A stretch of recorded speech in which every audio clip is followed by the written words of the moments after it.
Hey everyone, Golden Ninja 3000 here again. Today I'm reviewing LEGO Shang-Chi and the Legend of the Ten Rings, set number 76177, Battle at the Ancient Village. This set has 400 pieces, 4 minifigures, and it retails for $40 in the US, so it's 444. I think that this is a really awesome set because obviously Chinese dragons are not something that we see a lot of in LEGO form because even Ninjago dragons are very Western, and I think that this is a really unique build. Here's Shang-Chi himself. Love the torso here. It's very detailed and I just like the costume design in general. It's also got great back printing and he has a wooden staff as an accessory. But if you guys have seen my Escape from the Ten Rings review, you know how I feel about his face. I'll summarize it here. I hate the face. It's horrible. You should not be using face prints like this for characters that aren't even the same race. This is not even like close to Simu Liu's skin color. The face looks absolutely nothing like him, and LEGO needs to stop reusing bad faces for like brand new MCU heroes because like Wasp, Captain Marvel, like Black Widow even has only gotten like a dedicated face print like once, and honestly, I'm just sick of it. This is Wenwu, Shang-Chi's father, better known as the Mandarin. I love, again, torso print is fantastic, leg print is great. I also really like the back of the torso, but once more, face is absolutely terrible. This is like the Bruce Wayne or like Loki face, I can't remember which, and it sucks. It looks nothing like Tony Leung, and again, LEGO should really be making new face prints for these guys, or at least reuse better ones. I love his accessory though. You have 5 of these One Ring pieces stacked up on like these DC superhero minifigure series, like jumper pieces.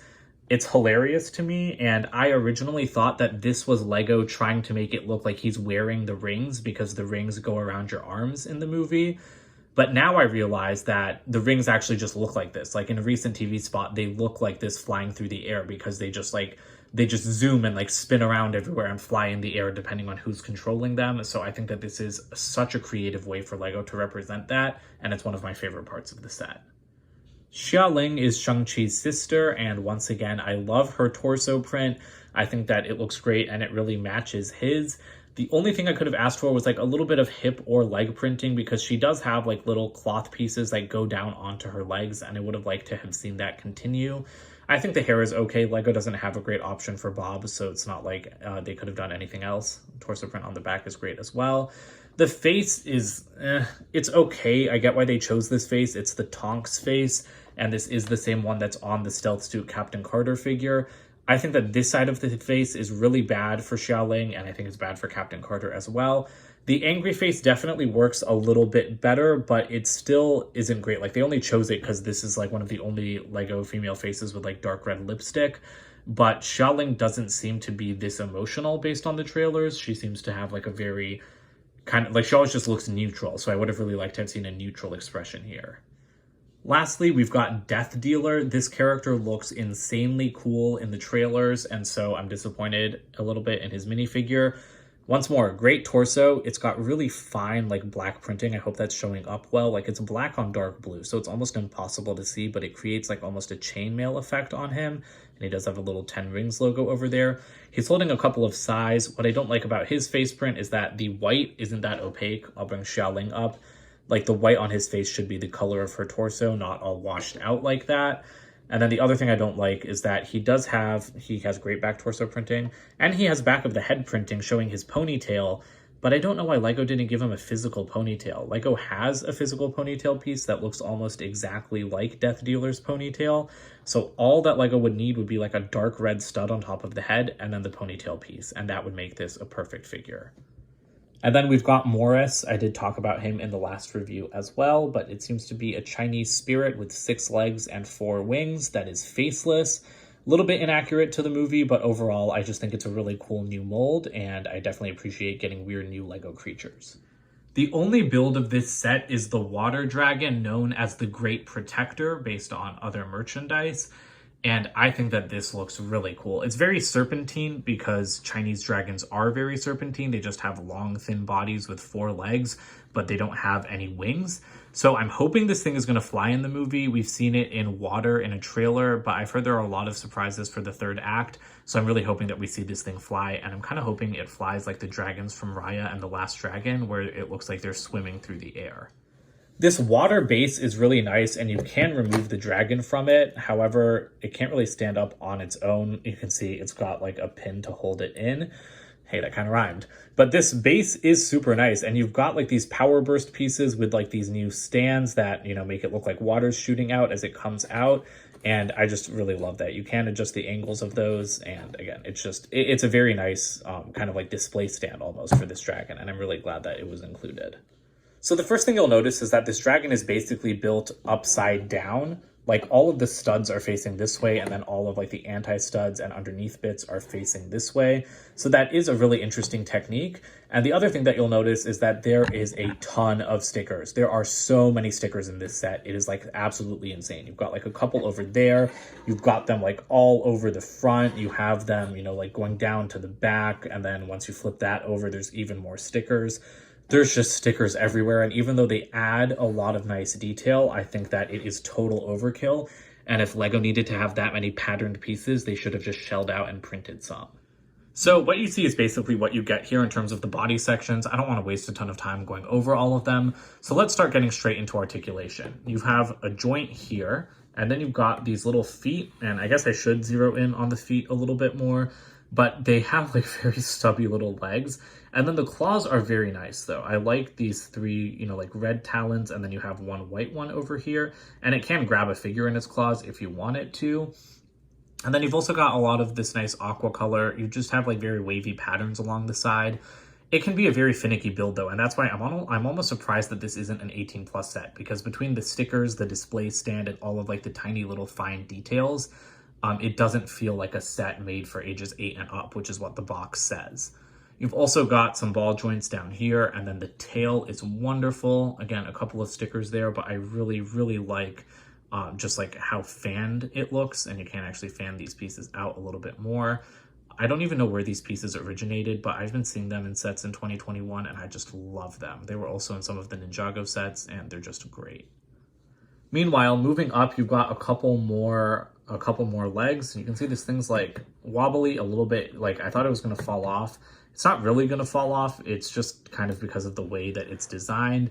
And then you do have another ball joint down here, or actually 2 more.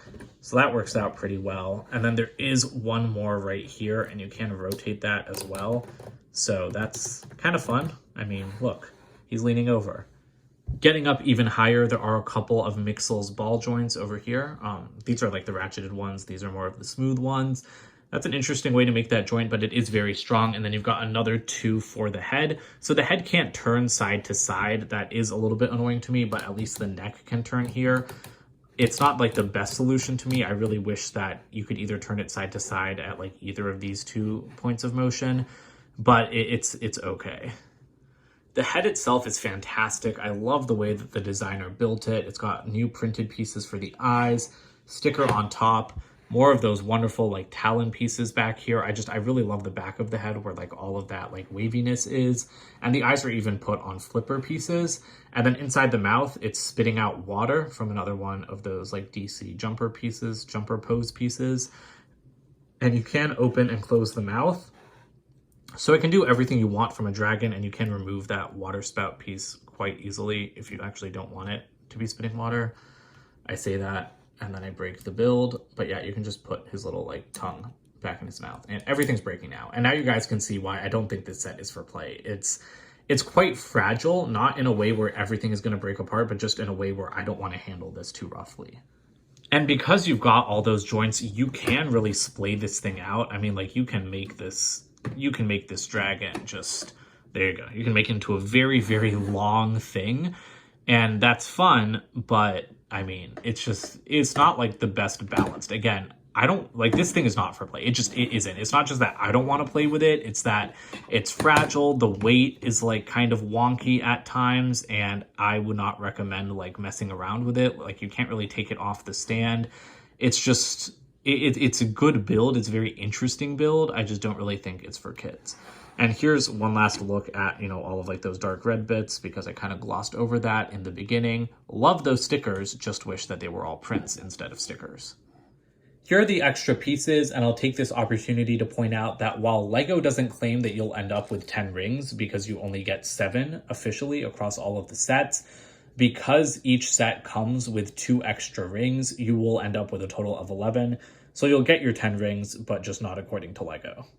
The box for this set is surprisingly like a $20 box size. It is like nowhere near the $40 box sizes that I've seen before. It seems like a $20 one, just kind of like straightened up. So that's really strange to me, but I love the art. It's got like the texture of Shang-Chi's suit all over it, which I think is really interesting. And then the art on the back is just gorgeous as well. But I mean, the set's called Battle at the Ancient Village. Where's the Ancient Village?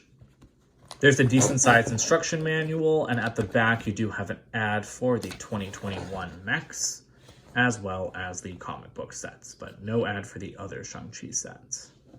So this set does disappoint me a little bit because I think it's a very unique build. It is super interesting, but it's just like pretty to look at. That's all it is. And I mean, yes, I'm an adult. I put LEGO sets on display. They're all pretty to look at, but this one, it's just like I don't want to be moving it around because I feel like it can't really like handle the weight in certain areas. I feel like you can't play with it. It can't even be detached from the stand and like stand up on its own. Like I haven't tried, but I don't think like those tiny little legs could support the weight of this thing. And it has that like piece with a pin there for a reason. And even like the head, I love the head build here, but it doesn't look like the Great Protector from the movie. All the other toys, like this is very slender dragon, but it seems to be a little bit chunkier in the movie, because even the head seems like it's a little bit wider, especially towards the back, and the entire dragon's body just seems to be thicker and not quite so slender, even though it is still serpent-like. So I don't know how I feel about that, because I'm a big stickler for accuracy as well. For $40, I think that this is a good deal. I mean, this dragon is very large, and again, it is very well detailed. But minifigures, faces could be better. I definitely like the figures in this set better than the other set, though, so take that as you will. And I mean, I don't have much else to say. So I'm excited to see the movie. I hope that I'll like these sets a little bit better after watching the movie, but I do think that LEGO could have really stepped it up in a couple areas here. Don't forget to comment, like, and subscribe, and check out my website, goldenninja3000.com, and I'll see you guys with more videos soon. Bye for now.